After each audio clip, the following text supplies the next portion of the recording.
This show is sponsored by Sevi, answering all your commercial real estate needs. Sevi is the first commercial real estate company committed to the 4 C's: commercial real estate, community, content, and culture. Go visit Sevi at Sevi, SEVI, properties.com. Again, SeviProperties.com.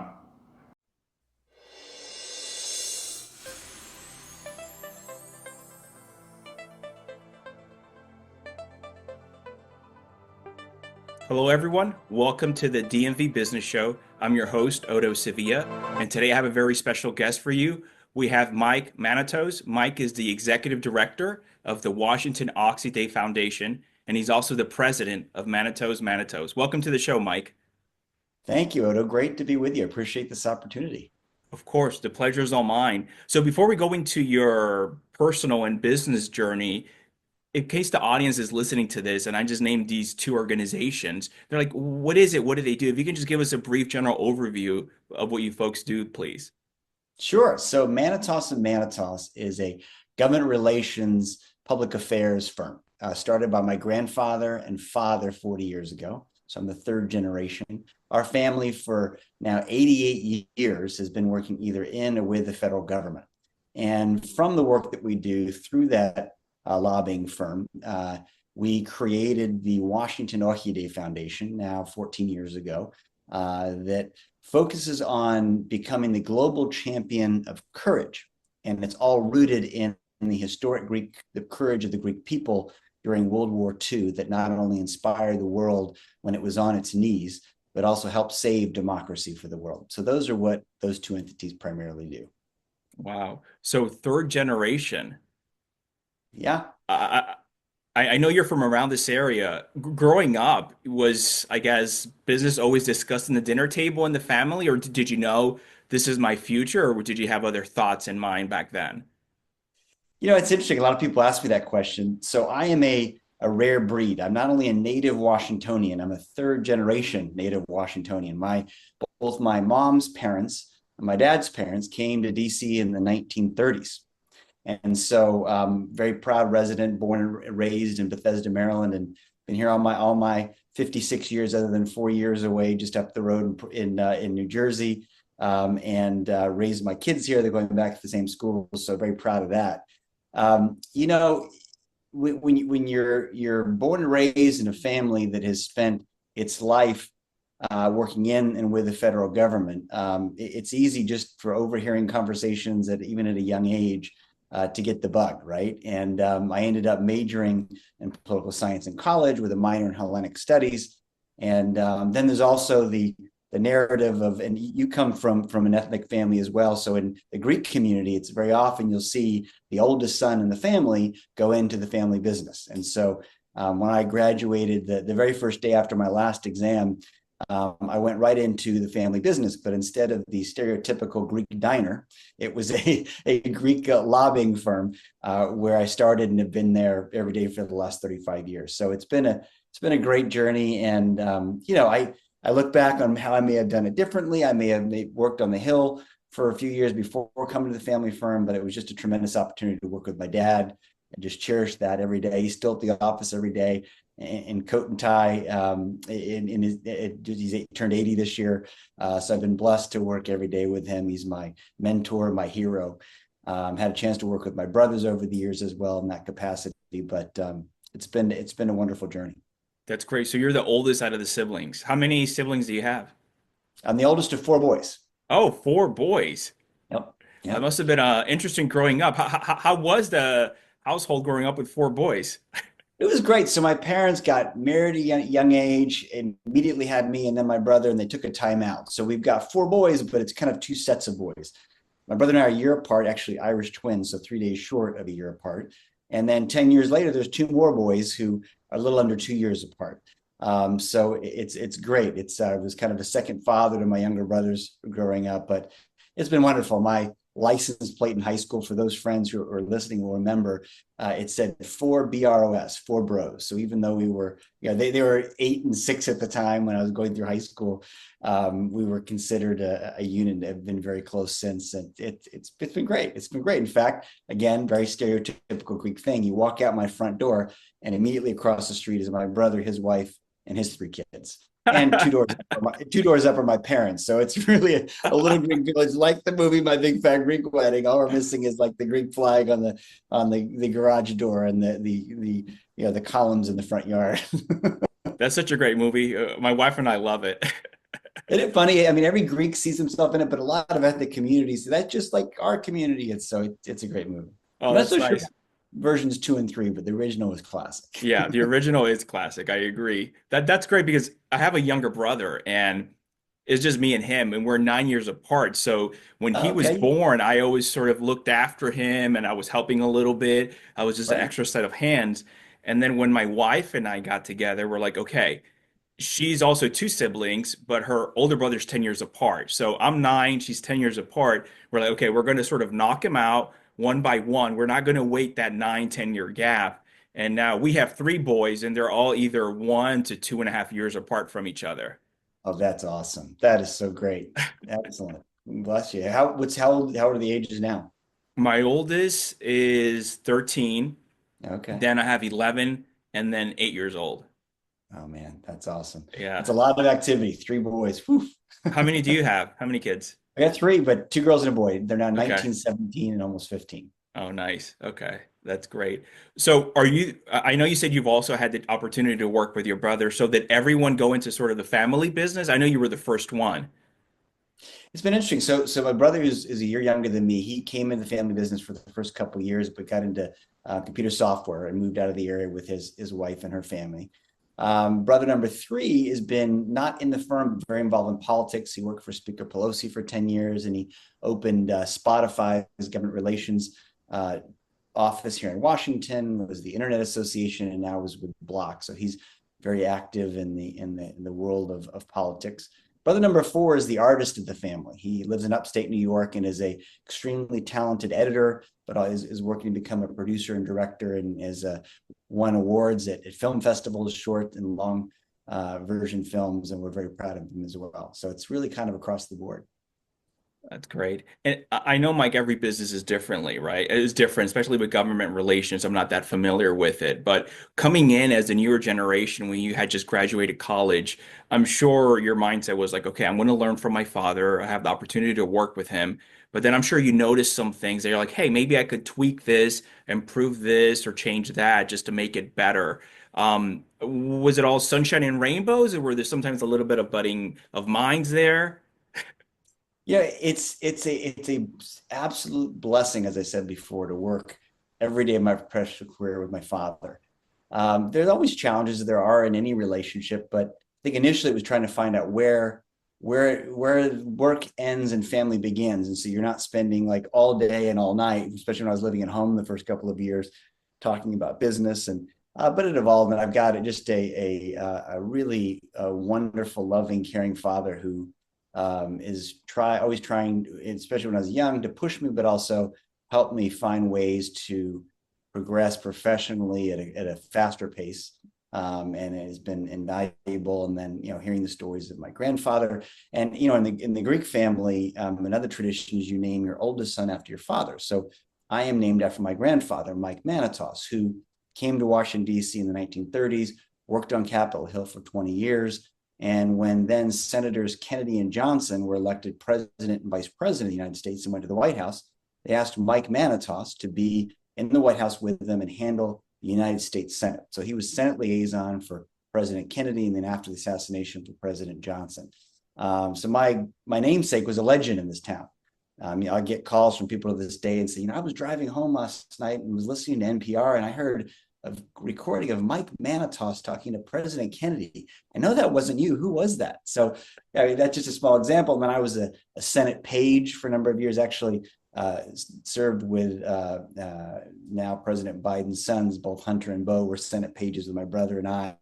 But meeting all these United States senators who had worked with my grandfather. Speaker Pelosi, who came to our firm's 40th anniversary celebration, told the story again of when she was a young intern in the office of the senator from Maryland, and Mike Manatos from the White House walked in. That was her first introduction to the Manatos family. And then, of course, she knew my father for decades. My brother worked for her, and I've gotten to know her. So it's a long way of saying, it's a blessing to work with family. There are certainly challenges, but in my case particularly, it's just I still, to this day, in my late 50s, I'm still trying to fill the huge shoes of my grandfather and father, but it's a blessing. Yeah, legendary shoes. Thank you. Thank you. Growing up in the business, and if I can take you back, you started when? When did you graduate college? 1990. Okay, so 1990, and now you've been in it since 2024. Is there a preference as far as what you like to do within the organization? So, our passion, and frankly, it's been my family's passion, is not only government relations, but it's what's for the good of the country, the good of the world, and the good of our family's homeland, Greece. And we've had the opportunity and blessing to a lot of the work that we do in Washington is promoting U.S.-Greece relations, U.S.-Cyprus relations, and the religious freedom of the head of our Orthodox Christianity, our ecumenical patriarch Bartholomew, who is like the Pope to the Catholic faith. And so, we just have a tremendous opportunity to do some really significant things to help those causes. But from that, we do a lot of work with other great causes. And we, having a family firm, have had the opportunity to pick and choose who we represent. Now, part of it is, our name is our bond. And so we're not going to be approaching our friends in the administration or the Congress, who we have these trusted decade-long relationships with, and asking them to sit with our client if we don't truly believe that what our client wants done is in the best interest of our country. And so we've had to be very careful over the years, and oftentimes say no to a tremendous amount of money, because oftentimes people who have the biggest problems in Washington have the biggest bank accounts and want to find someone to help get it done. And when you find someone who knows personally the president of the United States for decades, as my father has, it's a challenge, but it's a good problem to have, as they say. So it's so much of what we do is focused on doing really what's best for the country. And from that has spun a number of nonprofit organizations that we've done. The one that I mentioned, the Washingtonian Day Foundation, but we also had a Committee for Citizen Awareness, was at one time the largest distributor of civic educational videotape materials to high schools around the country. We got members of Congress to appear in a video. It would be shown in the classrooms in their district, helping better educate students on civic education, which is, as you probably know, something that just isn't taught nearly enough in enough elementary schools around the country. And frankly, in some ways now more important than ever, civic education. So that's one of the things we've done. My personal hat, I've been very involved in a lot of nonprofit. You interviewed my wife before. You know that she has spent so much of her career being involved with some really wonderful charities as an MC and board member. And I've had the opportunity to do the same. The Make-A-Wish Foundation is really one where I've leaned in most deeply. So now 26 years I've been involved, and I've been everything from an ambassador to a board member to a wish granter. Got my family involved. My mother is one of our foundation's longest tenured wish granters. My daughter started a Make-A-Wish Foundation chapter at her school and raised thousands of dollars. My kids have volunteered over the years. My wife and I have co-chaired the gala, and now together we've raised over $2 million and granted over 200 wishes over the 26 years. So that's another area that I thought I could be most impactful and helpful. But I'm on a number of other boards. The Glen Park here, not too far from my home, is another one. It's a local one that people might be familiar with. But it's again, I go back to, it's when you start to get older, and I know late 50s isn't old, but I find that the older I get, the more retrospective I get. And as my kids are getting older and leaving the house, what do you do in life? What is life really all about, right? And everybody gets so busy in your job and paying the bills, and and trying to find a way to make it all work in our busy schedules. But you look back and say, what kind of impact have I really had on my community, my country, on the world at large?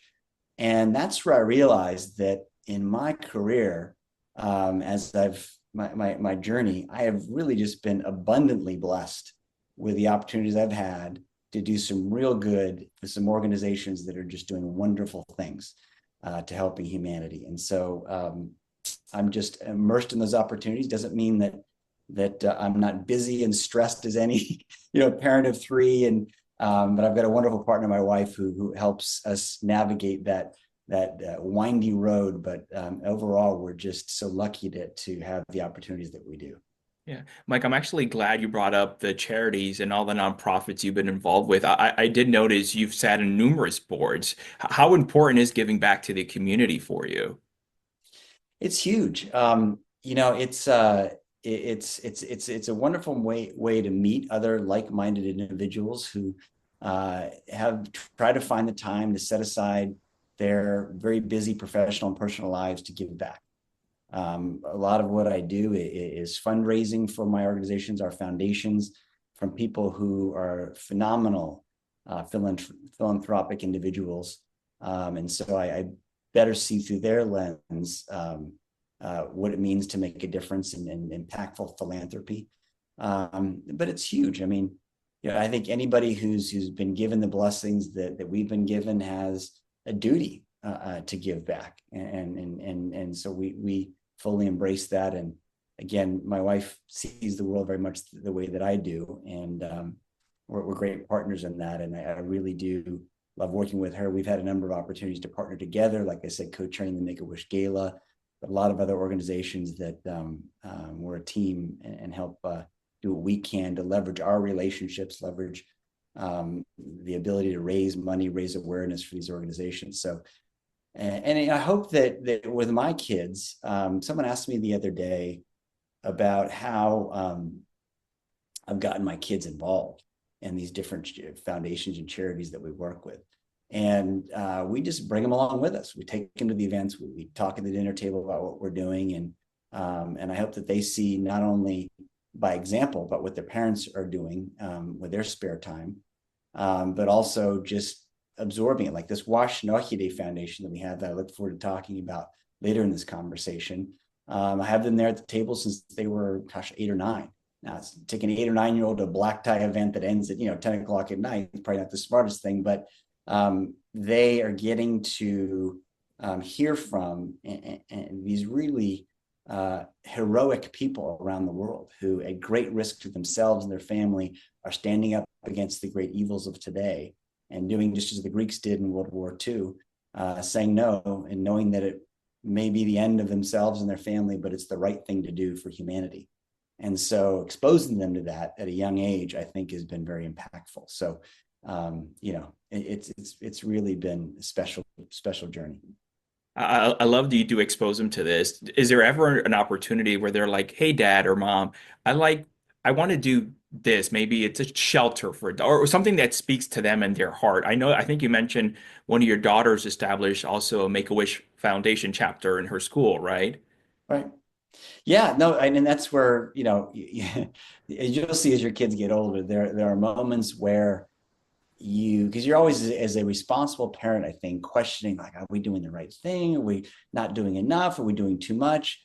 And when they come to you, say, hey, I thought of doing this, which might be good. You're thinking, okay, somehow I did the right thing here, right? And yeah, each one of them in their own special way have come to us and said, I'm thinking of doing this. And this just shows, thoughtfulness and kindness and generosity and thinking of others. And there have been moments along the way where they do that in both big and small ways, right? And I've got a daughter who's my senior at home who spends almost half of her paycheck buying food for friends who don't have money. And I'm thinking, you're just pouring away everything you've worked hard for. She says, but this is what I want to do. This is how I want to help. Okay. Oldest daughter started the Make-A-Wish Foundation club at her private school and raised thousands of dollars and would be up late at night making bags of candy and for raising hundreds of dollars at a bake sale. And raised the organization from the ground up, often was doing it herself, but was passionate about it.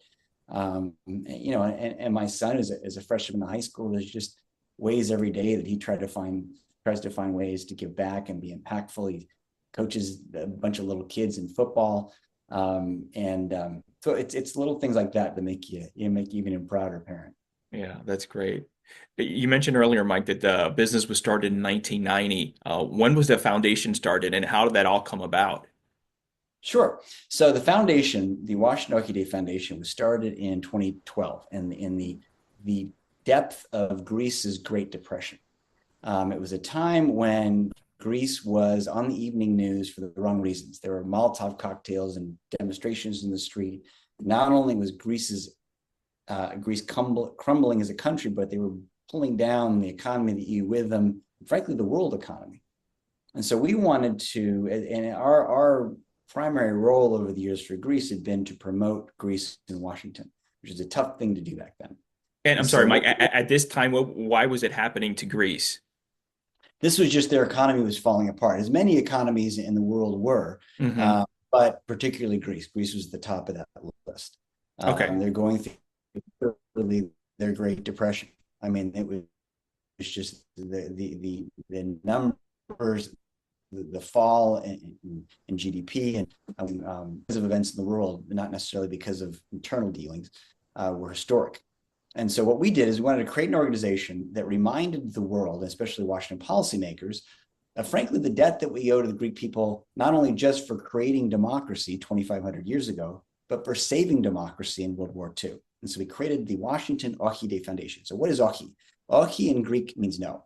And it was that historic day on October 28th, 1940, after the Axis forces and the Nazis had rolled over 15 countries, they got down to little Greece, a country at the time of 7 million. And at 3 a.m, the ambassador of Italy, part of the Axis forces, knocked on the door of the prime minister of Greece and demanded surrender. The previous 15 countries have all said, either they put up a little bit of a fight and got defeated or said, okay, we give up. Yet the Greek prime minister responded historically with one word, orchi, or no. And so Greece went to war with the Italians. And for the first time in the war, where there was the first defeat of the Axis forces, pushed back the Italian army out of Italy, and eventually caused Hitler to delay his invasion to Russia, go down and take care of little Greece, and then invaded Russia. Now, it's one thing as Greeks to tell that story. We're very proud people, but the story is told by some of the greatest figures in history. Winston Churchill, when the Greeks stood up, he famously said, "No longer will we say that Greeks fight like heroes, but that heroes fight like Greeks." And then President Roosevelt, at the time, the US president, said, when the world had lost all hope, the Greek people dared to question the invincibility of the German monster rising up against it in the spirit of freedom. And then when the Nazis were delayed into the invasion of the Russians said, were it not for the Greeks delaying the Nazis to Russia, we were on our knees, we would have lost, and the Nazis would have won the war. Hitler's field marshal made similar comments that it actually was the Nuremberg trials. He said, were it not for the Greeks, we would have won the war, and you all would have been sitting in this chair, not us. And so Churchill famously said, were it not for the courage of the Greeks, we don't know what the outcome of World War II would have been. So our tagline was when we created the foundation that many know that Greeks created democracy. Few know that they saved it until now. And so we celebrate this historic courage of the Greeks on October 4th, 1940, which in Greece is Orchi Day. And what we honor is not Greeks. We honor people who have nothing to do with Greeks, no blood, no Greek DNA, but they're the modern day Davids versus Goliath for freedom and democracy. The people, these little people of today who are standing up to the great evils. And we have been blessed in our 14 years to honor some of the world's most historic, courageous figures. President Zelensky has received our Orchi Courage Award. 2 women who have received our Orchi Courage Award have gone on 2 years later to get the Nobel Peace Prize. Nadia Murad, who was captured by ISIS as a sex slave and was freed and took ISIS to the International Court of Justice with Amal Clooney as her lawyer, Amal, who nominated Nadia to receive our Orchi Courage Award. She got the Nobel Peace Prize after ours. Maria Ressa of the Philippines got our our Oki Courage Award 2 years later, Nobel Peace Prize.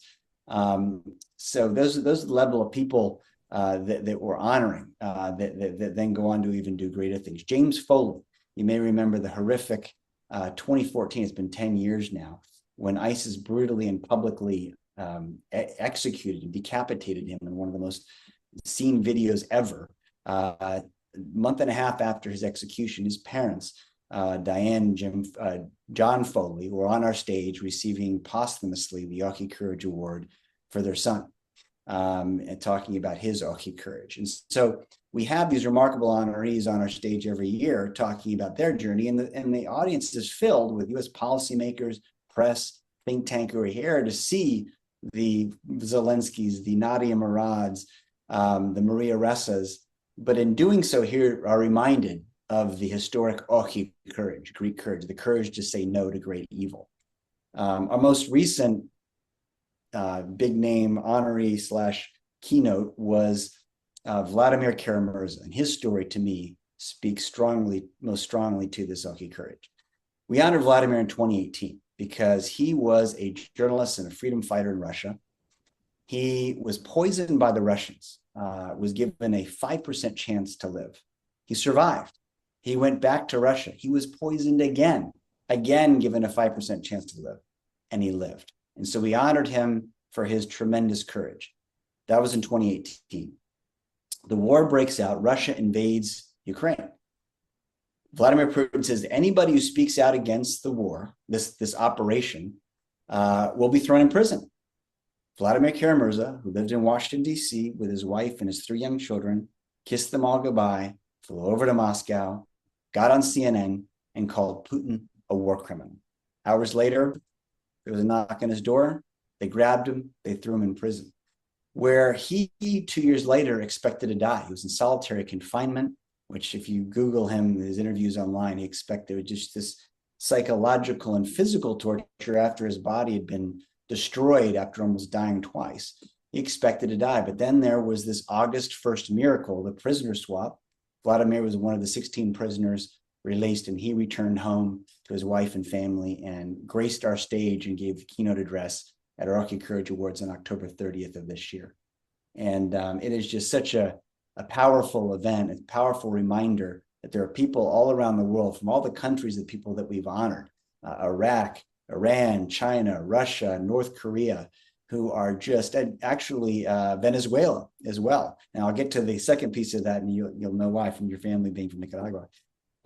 It reminds you that there's so many people in the world today who are standing up to the great evils and showing this just powerful, remarkable courage. So I'll speak of the next chapter of this foundation when there's time, but that was an extremely long answer to your question about the foundation. No, thank you. It was great. I didn't even know the story, Mike, about, the prime minister and the knock with Italy. I almost feel like they should has there been a movie or anything made out of this? They definitely should. They should. And it is a great story. I mean, the drama, but yeah, I'm not familiar with any US film, but it is a film in the making. Yeah. Yeah. And you said that there was a second part you wanted to go into. So we wanted to grow this organization from this very powerful night, one day a year in one powerful city, to celebrate courage every day, everywhere. And so now a year and a half ago, we created a movement called It Takes Courage. And what that does is that we're trying to become the global champions of courage and eventually become the next Nobel Peace Prize. But instead of a prize for peace, a prize for courage. It will be the Oki Courage Prize.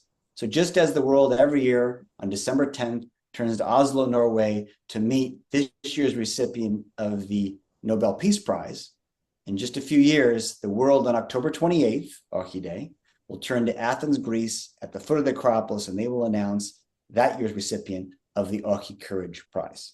And the way we get there is to become more global. And we started It Takes Courage. If you go to ittakescourage.world, you see our foundation's website, where we spotlight and spread courage, everyday stories of courage, big and small, all around the world. And then we have 6 social media, on the 6 major social media platforms, we have a page that, again, we share stories and not only spotlight courage, but try to spread courage and encourage people to share their stories of courage, right? So we're trying to become the world's compository of courage and spread it wherever we go. Another way we do that is opposite our October event in DC that we've been doing for 14 years.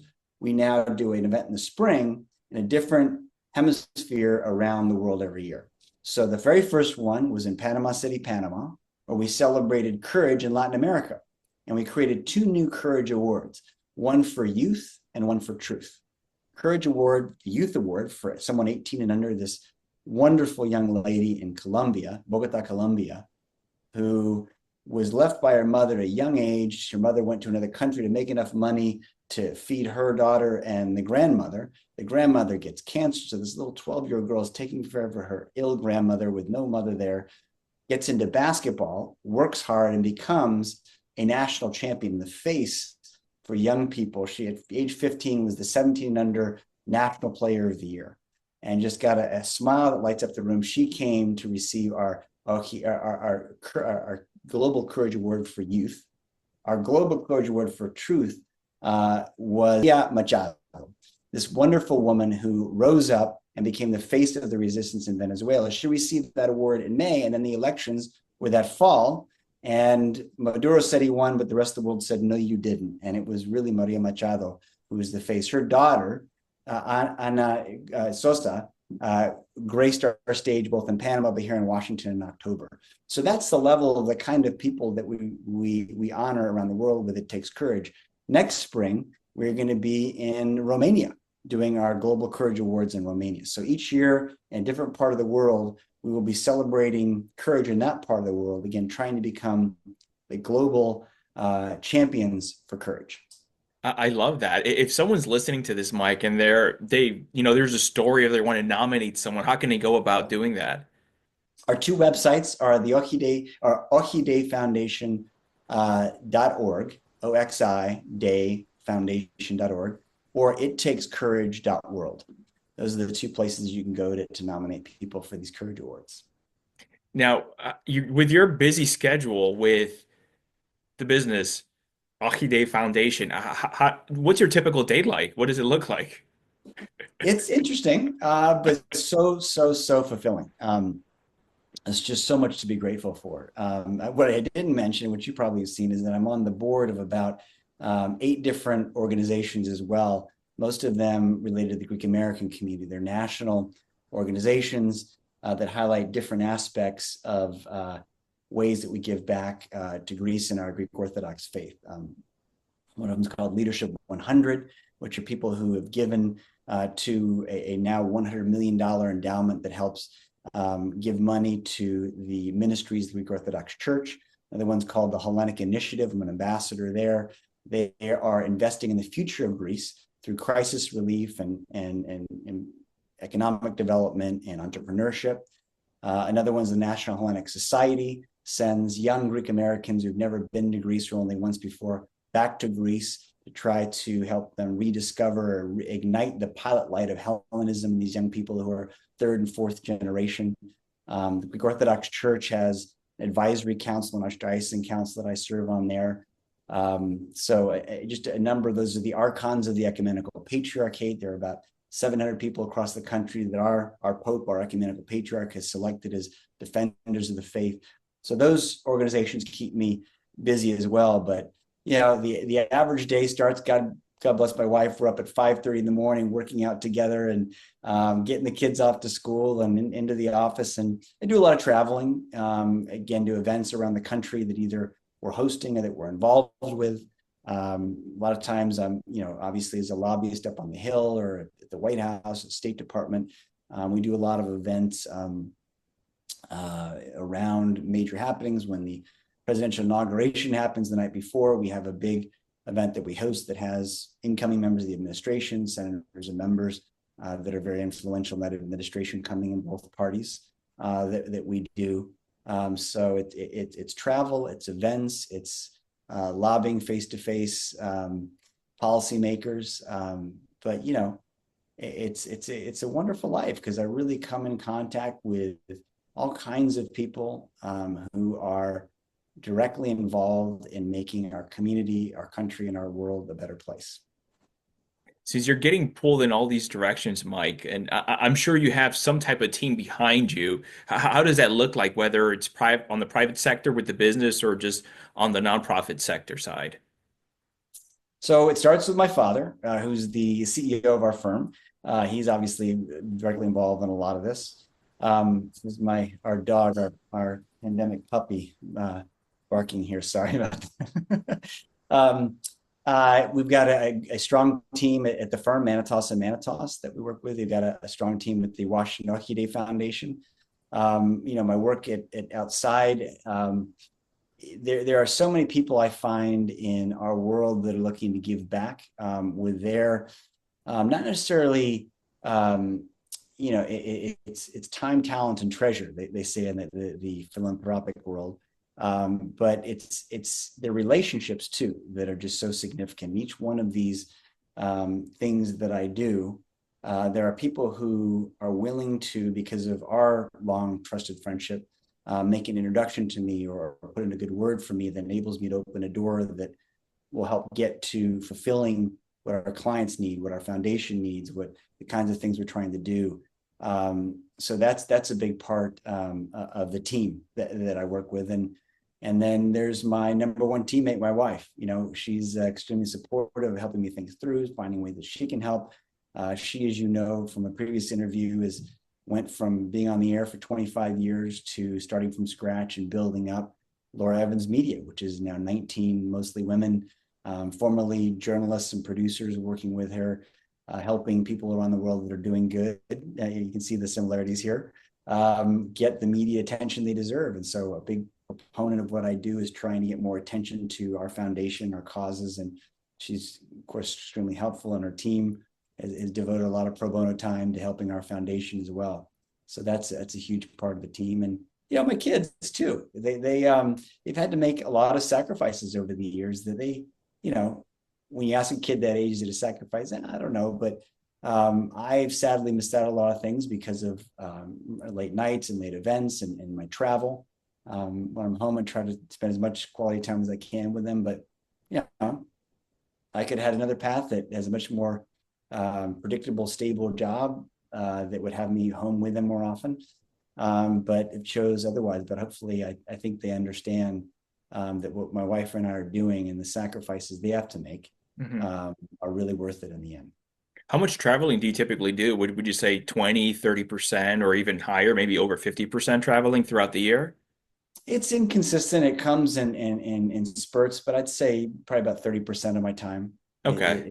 traveling. It's not bad though. It's not a lot of these folks that I know, are traveling internationally, out of the country a week for a week, or some of my friends are even working overseas and trying to get away to see their families back here because they have these tremendous opportunities. So it's not that bad.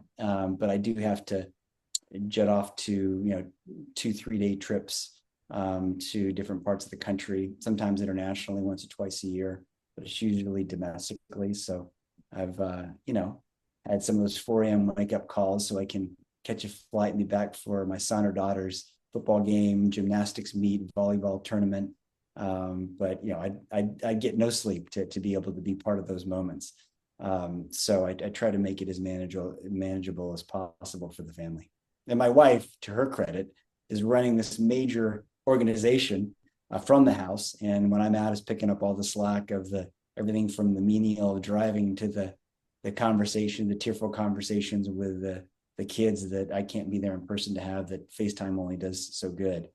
So she's a big part of picking up that slack when I travel too, which is huge. That's great. Mike, being involved in both the business and nonprofit world, if someone's listening to this and maybe they wanted to start their own business or get involved in a charity or nonprofit, what advice would you give them? It's a very intimidating thing to start something on your own, right? As passionate as you are about it, to make it successful, you need resources. You simply need to be able to make a salary to live and make enough money to bring in other people to be part of your team, to build up the organization. And that's kind of a scary thing. But I think what my wife learned starting her own company, what I learned starting my own foundation and building that and building our lobbying firm, is that to have a successful organization, it's going to take a lot of hard work. It's going to take a lot of risk. It's going to take a lot of sleepless nights. It's going to take a lot of losses. You know, any successful person who is just fabulously wealthy or has done extremely well in their profession, oftentimes has failed a number of times that you haven't read about. But with each failure, oftentimes as I said to my kids when their favorite sports team loses, I said, oftentimes you learn more from losing than you do from winning. It's not about the losing. It's about what lessons did you learn and picking yourself back up and trying to find a way to do it differently so you don't lose the next time. And, is a lot of what I do is not necessarily sales, but asking people to make significant contributions to the foundations that I'm involved with. And I heard something recently, even in my late years, that really rings so true, is that when someone says no to you, it's not a no. It's where yes isn't. And if you think of it that way, they say, okay, all that I did and the way I presented it and the way I packaged it and the way I said it to that person, and they said, no, okay, that right there is not where yes is. Well, maybe yes is over here. Maybe yes is up here. And so when you go to the next person or you go back to that person, try for yes over here or try for yes over here.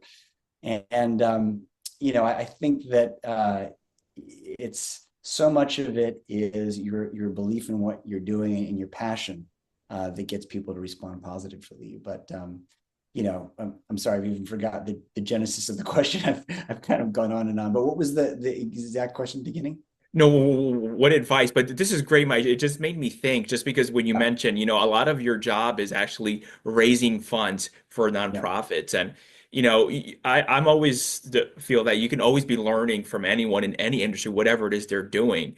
And going in there, meeting with someone, and they say that no, how do you go then and pivot and say, okay, where can I get that yes? Are there any tactics or anything you do that, trying to find that yes or what that person deeply cares more about and speaking to that? Yeah. So great question. And a lot of the fundraising I did was for the Make-A-Wish Foundation. And the reason I got started, I was turning 30 and I'd been involved. I heard great things about Make-A-Wish, but never really been involved. I walked into my dentist's office and there was a brochure for the Make-A-Wish Triathlon. And I had done some 10Ks and some half marathons, but I thought, I'm turning 30, that'd be kind of fun to try a triathlon. So I did the Make-A-Wish Triathlon, and back then, this shows how old I am. There was no internet, there was no email. And so it was like, mailing all these letters. You had to raise like $1,000 in order to compete, right? And so I raised like 3,000 that year from friends. And the next year I raised 5,000. So I kept going back to this triathlon, raise more and more, to the point where I was raising almost $50,000, $60,000 a year from 300 plus people. But I'd get 300, but that was from a list of probably 2,000 that I whittled down over the years. And so two big lessons I learned there is that, and I guess this is the fundraising for charities. So let's start with that. If you're trying to raise for any one of those good charities out there and that you're involved with some capacity, that there are a number of people in your life who every year, either consciously or subconsciously say, this year, we're going to give away X to charity. So they've already set that money aside, right? So whether it's $500 or $1,000 or $10,000 or $100,000, that money they're going to give away that year to charity one way or another. So when you're asking them to give $1,000, $5,000 to charity, you're not asking, would you guys give up a trip to Jamaica with your family to write that check, right? Which is a hard ask. I mean, everybody's going to say, of course not, I'm not going to. But you're saying, okay, you've already set aside 50. Will you take a percentage of that and give it to my charity? And here's why. Here's why it's important to me, your friend, Mike Manatos, right? And so you're asking them to take part of that, give it to their friend, Mike. And then if it's a foundation like Make-A-Wish, which is doing wonderful things and giving hope, strength, and joy to kids with life-threatening medical conditions, I mean, that's a pretty great cause. And then you show them the kids specifically they're going to help grant the wish for. It just becomes closer and closer to a yes, right? And so that, I think, makes it a lot less intimidating. Like, God, how can I ask a person for $1,000? I don't want them to give up, Christmas presents this year. You're not. You're asking them to take some of the money they've set aside, give it to a really great cause, and help out a friend. That's a win-win-win, right? So that's when you think of it that way, then it's not as difficult to ask. But there are people that say no, right? But then there are people who say, yes, that's amazing. I've heard about Make-A-Wish. It's so great. And So you whittle that list down. And so I get it down to about 300 people that would help me raise 50, 60 every year. So that to me, now when you're raising, so that was the first part, like a lower dollar to charities you care about. When you're raising the bigger dollars for your foundation, you're now going to people with a ton of money who therefore, well, I shouldn't say that's a very crude way of saying it. Going after people who have been extremely successful financially, who have made it a priority to give back, right? Because you're gonna people who have a track record of giving back, right? So by definition, those people are asked all the time by everybody to give money. So you have to go in with that in mind. Like one of those people said to me, I've never been approached by someone with a bad cause, right? Every cause is a good cause. It's always a good reason. So don't think like, hey, if they only heard how great this cause is, well, everybody, all 500 people that month who asked him all had great causes. So how do they choose, right? I think you have to ask yourself, what's important, not to me or our foundation, what's important to that individual? Who do they give to? What kind of charities do they give to? Is it children's health? Is it healthcare? Is it world hunger? Is it the arts? Is it their country of origin, right? What do they then figure out how to take what's important to your foundation's mission and combine it to what's important to their giving? And say, I know it's really important to you to celebrate people in the world today who are standing up and doing the right thing. I know you give me this, this, and this. Well, the Washington Lucky Day Foundation is doing that on a whole nother level in a way that you haven't given to yet. And I'd like to show you how you can have some really impactful philanthropy here. So I think that's a whole different mindset on how you raise those people. So that's kind of the lessons I've learned. Now, it's just not easy. I mean, it takes a pretty thick skin. You get no's all the time. I've had to travel all around the world because you can't ask someone to write a big check with an email or a phone call or a Zoom. You have to travel. You have to sit in front of them. You have to go the first time to maybe ask for their advice, and which these people give phenomenal advice, by the way, because they've seen it all and done it all. And then ask them to say, hey, here's one way I'd like you to start getting involved. Would you maybe have a plan down the road how they might be more significantly involved? But you just can't walk in and say, would you give $50,000 to our banquet this year and be a gold sponsor?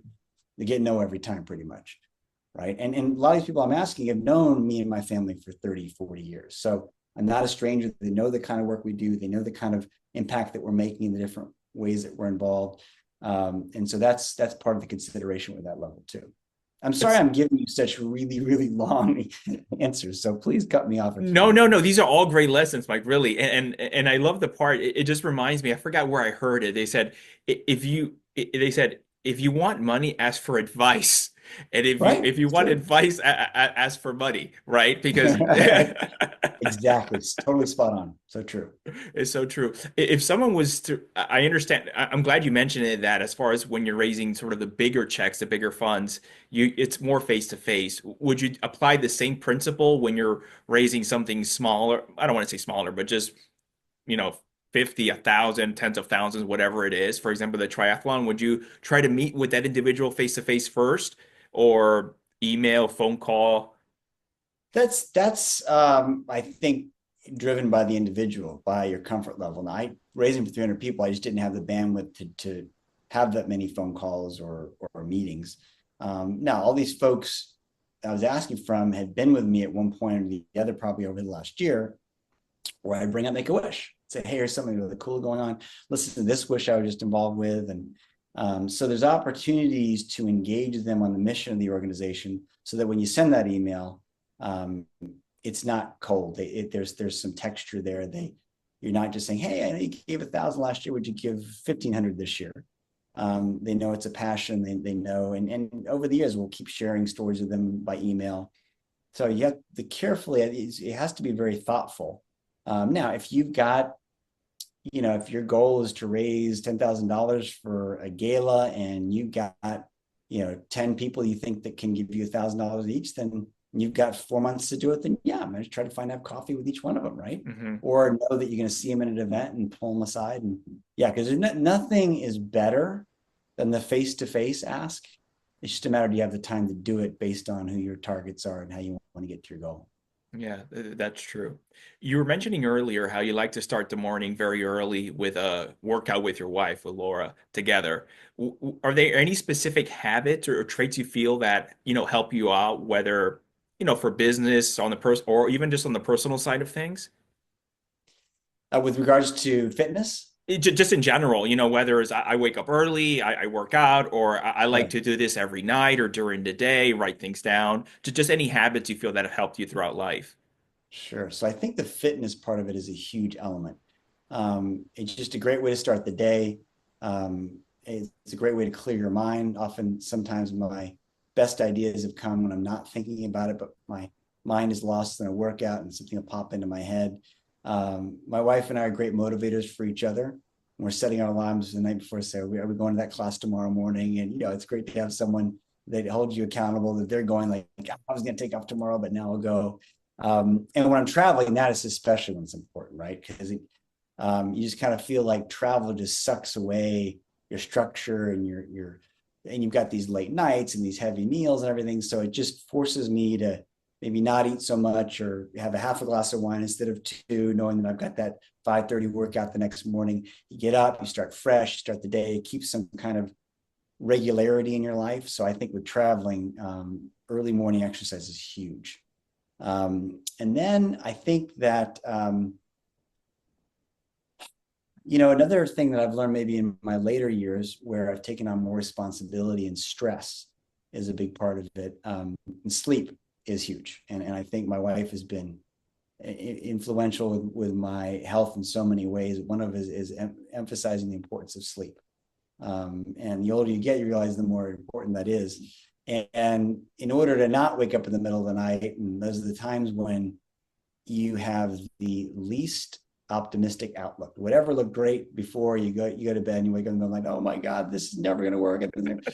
So to fight that, I always try to, before I go to bed, write it all out. Like, okay, here's what I'm going to do tomorrow. Here's a specific thing I'm going to do tomorrow. If I can't get that done, here's what I'm going to do the next day. So that part of your mind's like, oh my God, I know I've got something to do. Okay, you got that out. And then if there are worries, whether it's the night before, if I wake up in the middle of the night, I'll get up and say, okay, what are my worries? What's the problem? And what am I going to do to fix it?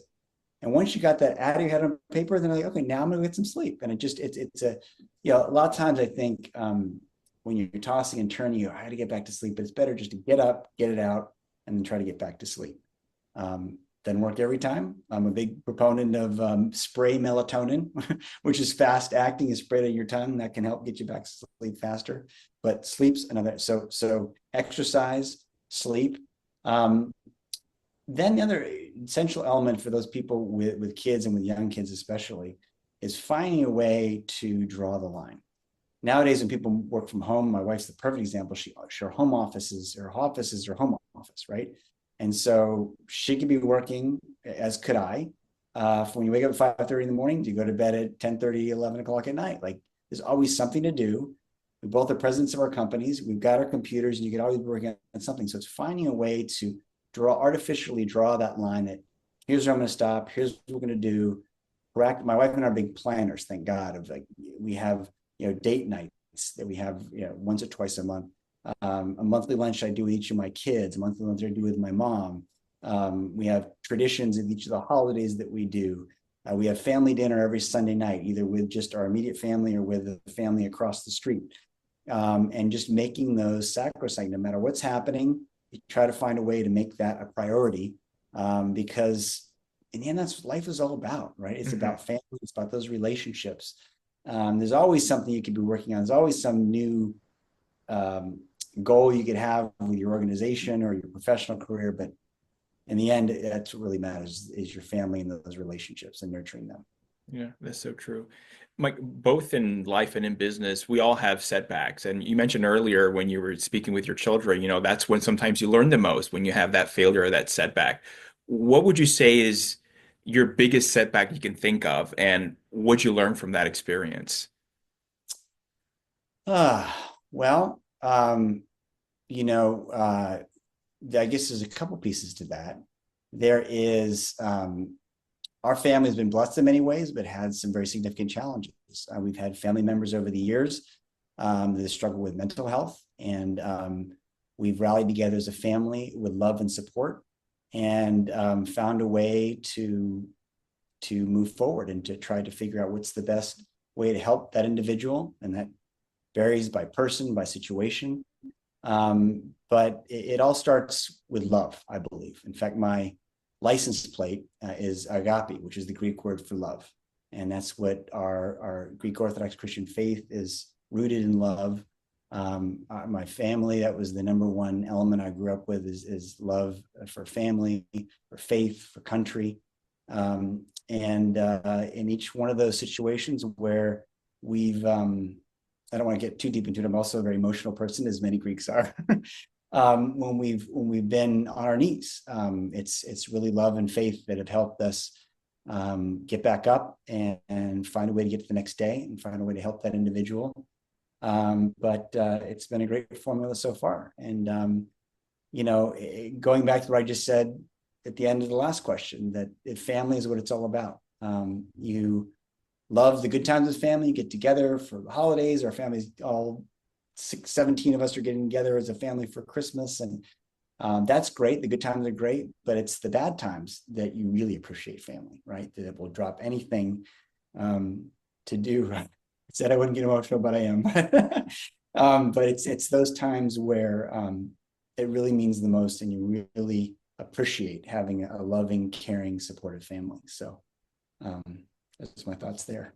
And I agree, family, that's what it's all about. Without getting into too much detail, the individual you mentioned as far as mental health, I'm just curious, was it a man or a woman?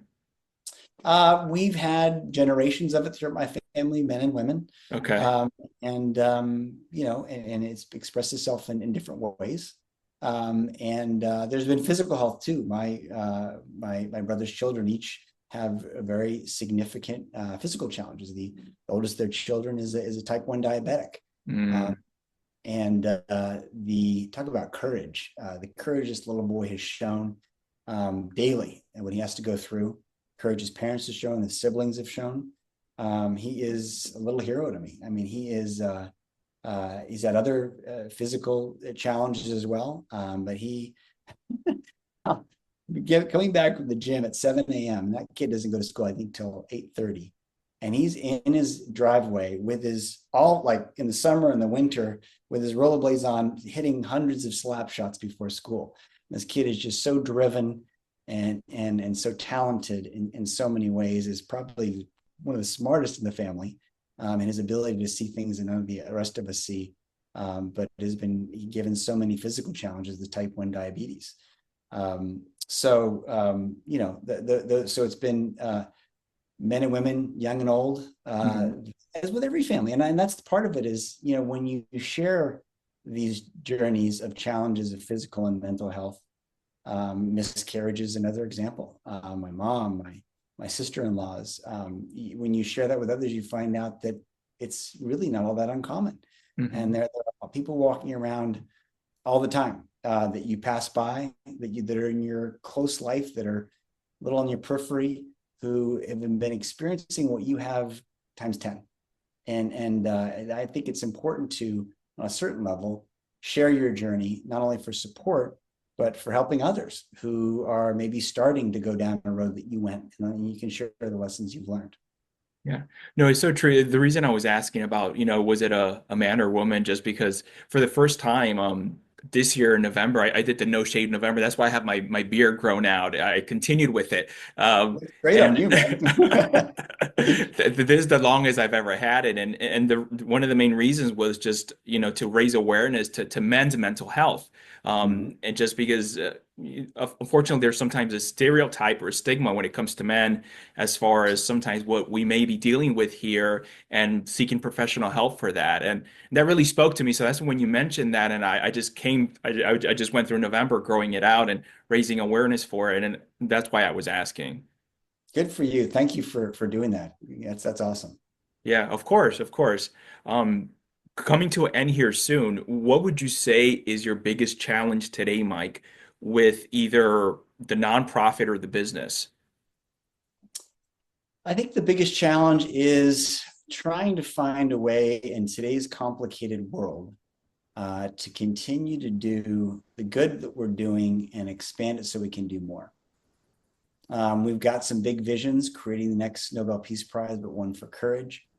The firm, what we want to do and grow, and the impact that we want to have in this country and around the world. Those are big dreams, but getting there it takes a lot of sleepless nights, a lot of hard work, but at the same time, keeping it all in balance, keeping your family and your faith a big part of your daily life is important, because after all, the things that I mentioned can be gone tomorrow, and I know that, and not that I live in fear of that, not that I worry about that every day, but it's just reality. And so keeping a solid foundation, my relationship with my partner, my wife, with my kids, with my parents, with my brothers and their wives, and my nieces and nephews, and that's all really keeping that a priority, and a thought of my every day and every hour is really a challenge, right? I mean, it's so easy to say, okay, well, here's what we want to do with the foundation, here's what we want to do with the company, and here's what I want to do professionally. It's all great stuff, but it's the stuff down here and the challenge of keeping that in your daily, hourly thoughts. That's really what I want deep down. But it's so easy to get distracted. You don't have those minute to minute things peppering you. What about this? What about this? What about this? With your family and your faith. Mm-hmm. And those are the foundation of everything in my life, for a happy life, for a fulfilling life. And so I think in the end, that is my biggest challenge, trying to find a way to keep it all in balance while still trying to do the good that we're trying to do with our company and our foundation. What do you know now that you wish you would have known at the start of your career? That's a really good question. I want to be thoughtful about that. I mean, there's, I think, quick, obvious answers to it. But I maybe wish that it's strange because I guess I was about to say that I wish I kind of pulled my head up and looked at the big picture more often. But I think I could argue also that one of the reasons that I've had the success that I've had professionally and with the company and with the foundation is because sometimes I just put my head down and did the hard work and just tried to find a way to make it happen, right? And because when you do big things, great things, they don't happen by just, oh, here's a great idea, why don't we do this? It takes really hard work and blood, sweat, and tears. I don't know. I mean, I guess I'm sure my kids have would roll their eyes and say, oh, you always say this and this. And I do, and they're small life lessons, but I guess in the end, it would be back to what I just said before, maybe, is just trying to find a way to be more focused on balance between hard work and success and family and faith. I think anybody who is a busy individual, as successful as they are, feels that they're falling short in one area or another, right? So it's just trying to keep an eye on that balance. So if it was a young person starting off, right? I think it's a little bit clear, simpler, although when you're that age, you don't see it that way. Yeah, if you don't have a family, you're not married, you don't have kids, you've got more bandwidth to just put in the hard work and spend the long hours. But I think it's remembering that your family, as present as they may seem, and they'll always be there, and I don't have to worry about that. I'm just going to focus on, I'll call mom every couple of weeks, we're good, right? I think to have a strong, supportive family, it takes work. It's not easy. Now, it's not hard work. I mean, it's not painful, right? I mean, to spend more time with your family, to do more things, you're sacrificing other things, certainly, but it's not painful work. When you're with them, most people love being with their family, right? And so it's just keeping that in check. As you do the things that you need to do to get to where you want to be, keep an eye on that family, keep them close, keep thinking of ways that you can give back and help them, because there will be a time when you need them more than you realize, whether you know it or not, whether you ask in the end, those are the people in the world. As I tell my kids ever since they were young, when they're bickering, I'm like, listen, this person right next to you, you're really upset now, is going to be one of the most important people in the world for you for the rest of your life, whether you realize that or not. Throughout this journey of life, which is not easy and sucks sometimes, they're going to be the first one to step up and say, I love you. How can I help? Right. And so you need to nurture that relationship and keep that in mind so that you're there for them. So you can be there, so that they're for you and you can be there for them. So maybe that's one piece of advice is as you go throughout your career, work hard, make the sacrifices you need to make, but make sure you keep your family, and if it's important to you, your faith front and center. Yeah. And it's very true. It just made me think about because as we were, I think I forgot one night over the dinner table, my wife, we were talking with the boys and the kids, and we were talking about how every relationship, every friendship takes time. It's a sacrifice, takes time, and there's a commitment to it. Right. And it's so true what you just said. Yeah. Yeah. Yeah. What did the next 5 years look like for you, the company, the foundation? What are you most excited about? With the company, I think hopefully we can learn to grow and to expand and to bring more people on and do more of what we're doing, and maybe in different ways. The foundation, next Nobel Peace Prize. Hopefully you and everybody listening here will say, I remember 5 years ago he mentioned Yeah. the next Nobel Peace Prize. Here it is. I just saw it was the lead story on CNN. So-and-so from Afghanistan is getting the Oki Courage Prize. And I know what Oki means. It means no in Greek. That is the vision. And I do think we have a path there. I think there's a lot of people who see the big picture, who are inspired by this, Greek and non-Greek, Hellenes and Philhellenes, who can help us have the resources to get there.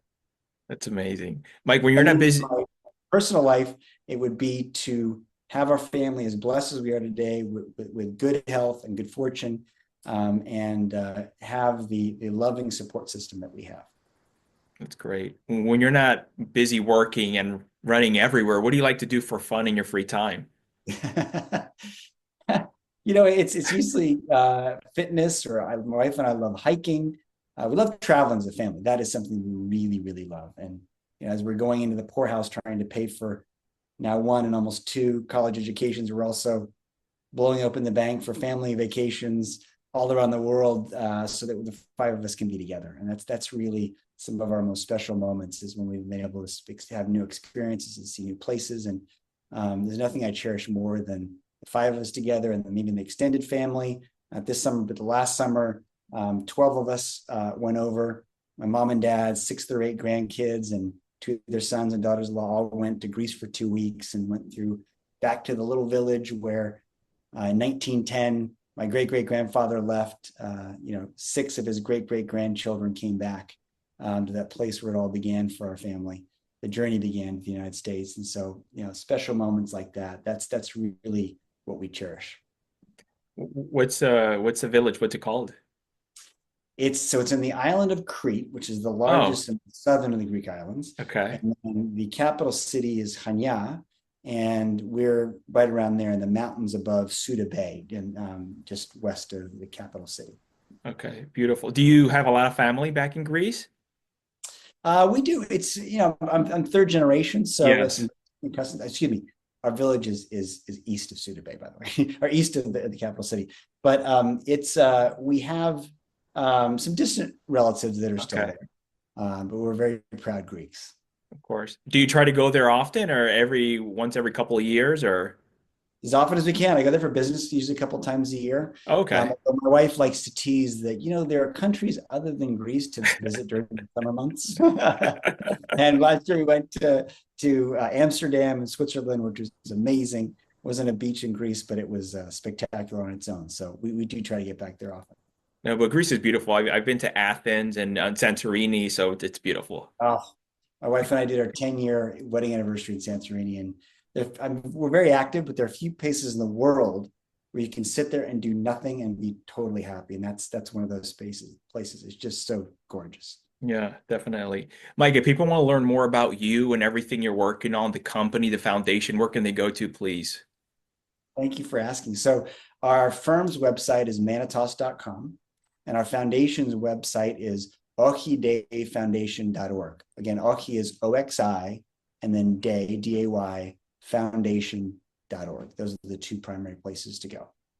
Great. Mike, thank you so much for coming on today. This was great. I really appreciate the opportunity. Again, congratulations on all that you do. This is amazing. I love the story of your journey and the origin of this. And you say what, 170 podcasts now? Yep, over 170 episodes so far. As a fellow Washingtonian, I particularly appreciate what you're doing, giving back to the community in this way. Thank you. Of course, the pleasure's all mine. Thank you. Take care. All right, Otto, take care. Bye.